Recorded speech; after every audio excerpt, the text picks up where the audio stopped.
बड़े भाई की शादी की थी ना, तो उसके लिए फिर अम्मी ने कर्जा लिया था, तो उसकी वजह से फिर इकबाल भाई को भी और दोनों भाइयों को काम पे जाना पड़ा।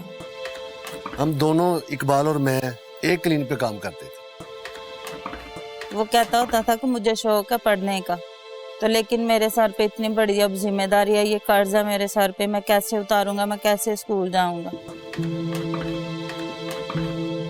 जब इकबाल कत्ल हुआ था ना, तो क्लिनिक वालों ने तब बोला था कि मैंने उसको कर्जा जो माफ कर दिया।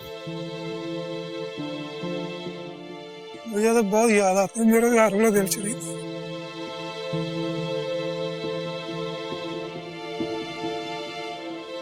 Thank you.